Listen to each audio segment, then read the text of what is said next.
Bapak, Ibu, saudara-saudari, adik-adik kaum muda yang terkasih, apa kabar hari ini?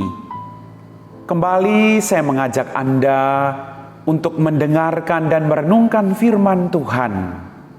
Semoga hari ini Anda semua selalu dalam keadaan yang sehat, dan apapun situasi hidupmu hari ini, tetaplah percaya akan belas kasih dan kerahiman dari Tuhan. Mari kita siapkan hati kita untuk mendengarkan dan merenungkan firman Tuhan. Tuhan sertamu dan sertamu juga. Inilah Injil Yesus Kristus menurut Santo Matius. Dimuliakanlah Tuhan.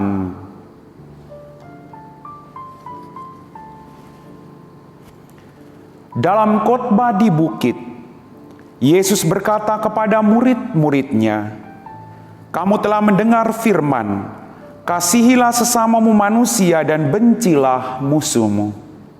Tetapi aku berkata kepadamu, kasihilah musuh-musuhmu dan berdoalah bagi mereka yang menganiaya kamu.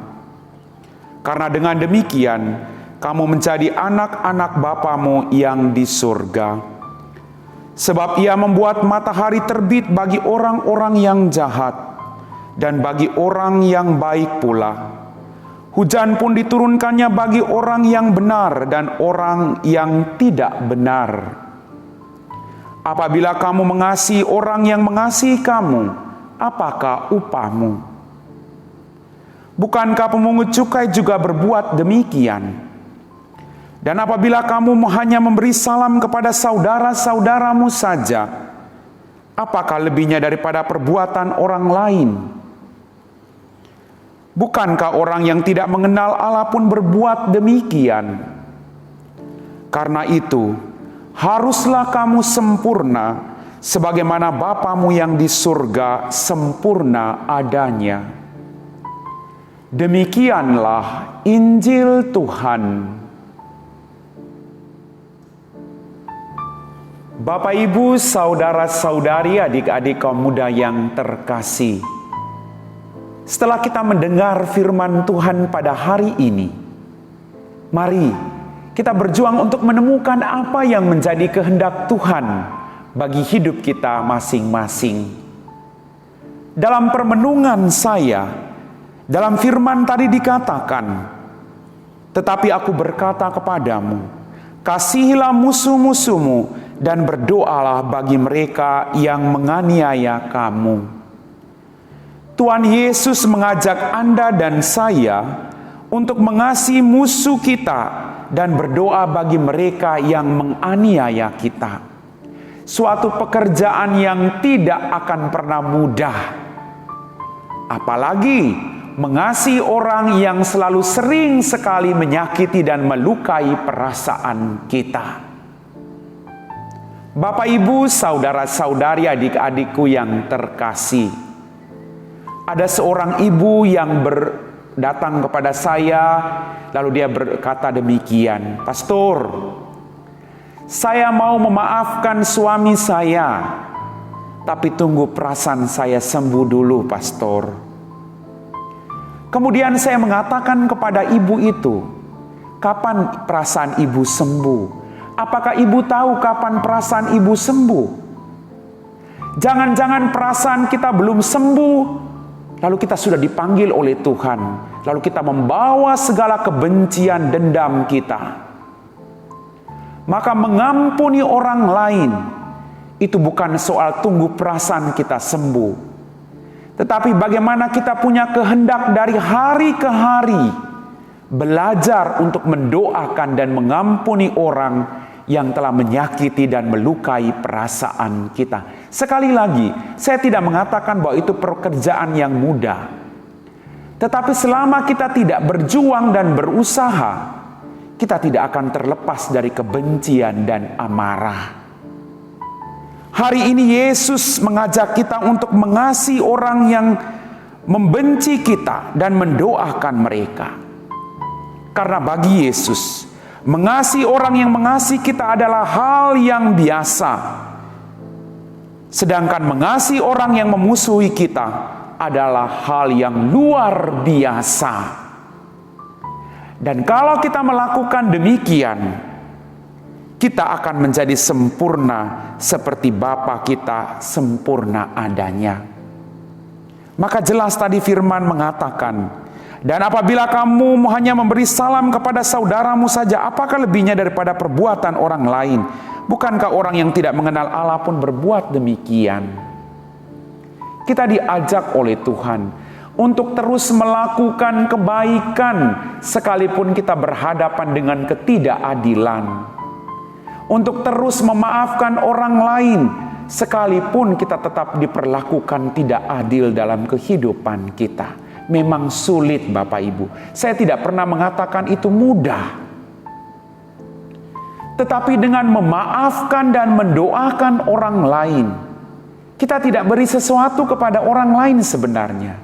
Tetapi kita memberi sesuatu bagi diri kita sendiri, yaitu ketenangan, kedamaian, sukacita, kebahagiaan, dan umur yang panjang. Semakin kita menyimpan dendam, semakin kita menyimpan sampah yang tidak berguna, yang akhirnya mencelakakan diri kita sendiri. Muncul penyakit, kita tidak bahagia. Maka kita diajak oleh Tuhan hari ini untuk mendoakan orang-orang yang menyakiti hati kita. Karena itu, haruslah kamu sempurna sebagaimana Bapamu yang di surga sempurna adanya. Kita berjuang. Success is a journey. Untuk mencapai kesempurnaan, kita harus terus berjuang setiap hari. Kita tidak boleh menyerah dengan situasi yang ada. Injil hari ini mengundang kita untuk menjadi sempurna sebagaimana Bapa kita sempurna adanya. Maka pertanyaannya, dalam hal apa kesempurnaan Bapa surgawi? Dalam hal cinta dan belas kasih. Ini yang menjadikan kita menjadi pribadi yang sempurna seperti Bapa kita. Allah kita adalah Allah yang penuh dengan cinta kasih. Allah yang selalu mengampuni orang-orang yang menyakiti Dia dan orang-orang yang membunuh Dia sekaligus. Sekali lagi, memang tidak mudah untuk kita lakukan dalam kehidupan kita. Tapi kalau kita mau mencintai diri kita, kita tidak mau tinggal terus dalam penderitaan, tapi kita harus keluar dari kebencian, kemarahan, lalu mendoakan orang lain yang memusuhi kita, agar kita menjadi sempurna seperti Bapa kita yang di surga. Kita diminta untuk mencintai semua orang tanpa kecuali. Entah orang itu berbuat baik kepada kita, entah orang itu membenci dan memusuhi kita. Kita berjuang untuk tidak membalas kejahatan dengan kejahatan. Karena kalau kita membalas kejahatan dengan kejahatan, maka kejahatan itu tidak akan pernah berhenti. Dia akan terus berlanjut dan mencelakakan diri kita dan orang-orang yang ada di sekitar kita.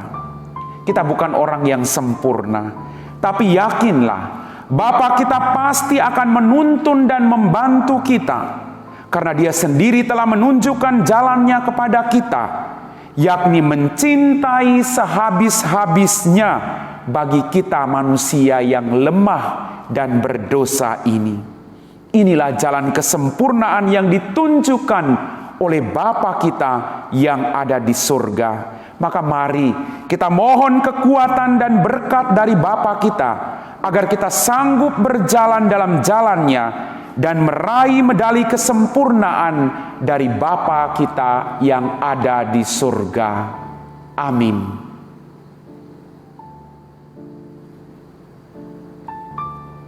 Bapak, Ibu, saudara-saudari, adik-adik kaum muda yang terkasih, semoga firman Tuhan yang barusan kita dengar membantu kita untuk tidak mudah putus asa, tapi terus berjuang dan terus mencintai semua orang, karena mereka juga merupakan citra Allah. Kita berdoa bagi siapapun, baik orang yang menyakiti kita maupun orang yang mencintai kita. Maka mari kita mohon rahmat dari Allah, maka kita mampu melakukan itu. Kita siapkan hati kita untuk berdoa dan mohon berkat dari Tuhan.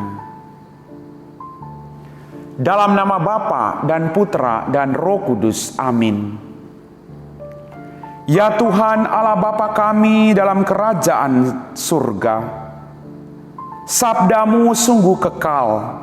Engkau mengajarkan kepada kami semua apa arti menjadi sempurna dalam mengasihi, kendati kami ini rapuh dan dosa dalam kelemahan kami. Namun kami menyadari hanya kasih-Mu yang mampu memberi daya ilahi untuk mengasihi sesama yang ada di sekitar kami. Bantulah kami Tuhan, agar kami tidak menyimpan dendam dan kesalahan orang lain, tetapi berjuang membawa mereka semua dalam doa-doa kami, dan memaafkan mereka seperti Engkau memaafkan dan mengampuni kami. Kami puji Engkau Bapa, kini dan sepanjang segala masa. Amin. Tuhan sertamu dan sertamu juga. Semoga kita sekalian, orang-orang yang kita doakan, pekerjaan kita hari ini, diberkati oleh Allah yang Maha Kuasa, dalam nama Bapa dan Putra dan Roh Kudus. Amin.